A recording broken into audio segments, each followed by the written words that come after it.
حضرت خلیل اللہ جب وادی غیر ذی زرع میں سیدہ ہاجرہ اور ان کے معصوم نونہال کو چھوڑ کر کے جانے لگے، ایسی وادی جہاں حیوانی وجود بھی نہیں تھا، نباتات بھی نہیں پائے جاتے تھے، پانی کا ایک قطرہ بھی دستیاب نہیں تھا، کالے سیاہ محیط پہاڑ جیسے فولاد پگھلا کے ڈال دیا ہو، وہ وادی جہاں دن کو بھی خوف آئے، وہاں حضرت ہاجرہ نے راتیں بھی گزاری۔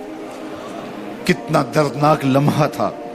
جب سحری کا وقت ہوا، حضرت خلیل اللہ دعائیں دے کے رخصت ہونے لگے، حضرت ہاجرہ سلام اللہ نے آگے بڑھ کے اپنے شوہر نامدار کا دامن پکڑ لیا، تمسکت بعضیالہ، دامن پکڑ کے بولی میرے شوہر نامدار، اس محیب وادی میں، اس پہاڑوں کے دامن میں جہاں دن کو بھی خوف آئے، نونہال معصوم کے ہمراہ مجھے چھوڑ کے کہاں جا رہے ہو؟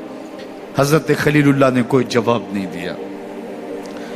پھر قدم اٹھایا تو زوجہ نے پھر دامن پکڑا، پھر وہی سوال، پھر کوئی جواب نہیں آیا۔ تیسری مرتبہ دامن پکڑا، خلیل اللہ کی جانب سے کوئی جواب نہیں آیا، تو خاتون خود بولی کیا اللہ کا حکم تو نہیں؟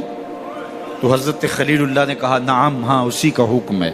حضرت ہاجرہ نے دامن چھوڑ دیا، کہا جائیے خیر سے جائیے، اگر اس کا حکم ہے وہ ہمیں ضائع نہیں ہونے دے گا۔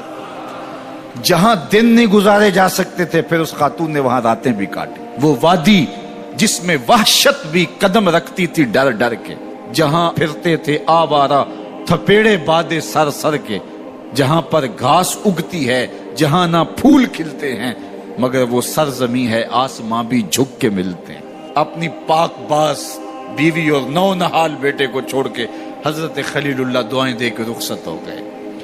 تھوڑا سا توشہ تھا، 2-1 دن کے بعد ختم ہو گیا۔ پھر ماں کی چھاتی سے دودھ بھی خشک ہو گیا، نونہال پیاس سے تڑپنے لگا۔ ماں تو پھر ماں ہوتی ہے، تڑپتی ہوئی ممتا کا دل بے قرار ہوا۔ ایک پتھر کے سائے میں معصوم اسماعیل علیہ السلام کو لٹایا اور پانی کی تلاش میں جبل صفا پہ چڑھی۔ اطراف میں آسمانوں کی طرف دیکھا، کہیں کوئی پرندے اڑتے دکھائی دیں اور پانی کا نشان ملے اور میں وہاں سے بیٹے کے لیے 2 بوند لے آؤں، لیکن کچھ دکھائی نہیں دیا۔ تا حد نظر پھیلا ہوا آسمان ہی آسمان ہے اور پہاڑی پہاڑ نیچے دکھائی دیتے ہیں۔ پھر مروہ پہ آئیں، درمیان میں نشیبی جگہ تھی، وہاں بیٹے کا من موہنا چہرہ دکھائی نہیں دیتا تھا، دوڑ کے گزری اور جا کے صفا پہ گھوم کے دیکھا، کچھ نظر نہیں آیا۔ ادھر بھی دیکھ لیا، ادھر بھی دیکھ لیا، لیکن ماں تھی۔ پھر دوبارہ صفا پہ آئی، صفا پہ دیکھا، کچھ دکھائی نہیں دیا۔ پھر تڑپ کے مروہ پہ آئی، وہاں پھر دیکھا، کچھ دکھائی نہیں دیا۔ پھر صفا پہ آئی، کبھی صفا پہ کبھی مروہ پہ، تڑپتی ہوئی ماں کی ممتا، بے قرار دل، ادھر پانی کی پیاس سے تڑپتا ہوا معصوم اسماعیل پتھر کی اوٹ میں، درمیان سے ماں گزرتی ہے تو بھاگ کے گزرتی ہے کہ بیٹے کا من مونا چہرہ بھی نگاہوں کے سامنے رہے۔ ذرا منظر تو دیکھو کتنا دل آویز ہے۔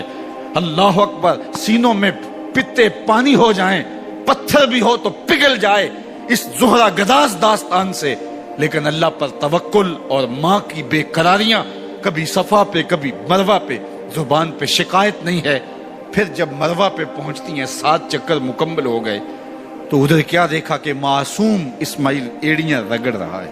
ماں کا دل ڈولنے لگا کہ بیٹا آخری لمحوں میں دوڑی کہ بیٹے کو جا کے اپنی چھاتی سے چمٹاؤں، ہو سکتا ہے 2 قطرے دودھ کے اس کی زندگی کی آس بندھا دیں۔ تو ماں دوڑتی ہوئی آئی، لیکن جب قریب آئی تو منظر بدلا ہوا تھا۔ معصوم کی ایڑیوں کے رگڑنے سے تازہ چشمہ پھوٹ رہا ہے، پانی ہے کہ بے قابو ہونا چاہ رہا ہے۔ آگے بڑھی، جلدی جلدی مٹی کی منڈھیری کرتے ہوئے کہا زم زم، رک جا رک جا۔ اللہ اکبر۔ ہاجرہ سلام اللہ علیہا نے حضرت اسماعیل کی محبت اور اپنے رب پر توکل کی انوکھی اور البیلی داستان رقم کی۔ کہا ہاجرہ تو نے بھی حد کر دی، لیکن قیامت تک تیری راہوں کو بھی جلوہ گاہ بنا دیں گے۔ یہاں نبی بھی دوڑیں گے، ولی بھی دوڑیں گے، غوث بھی دوڑیں گے، کتب اور ابدال بھی دوڑیں گے، شہنشاہ بھی دوڑیں گے، کج کلا بھی دوڑیں گے۔ یہ دوڑنا ہم عبادت بنا دیں گے، حتیٰ کہ امام الانبیاء بھی ان راہوں کی سائی کرتے رہے۔ عجیب رنگ، عجیب منظر اور عجیب کیف کا عالم۔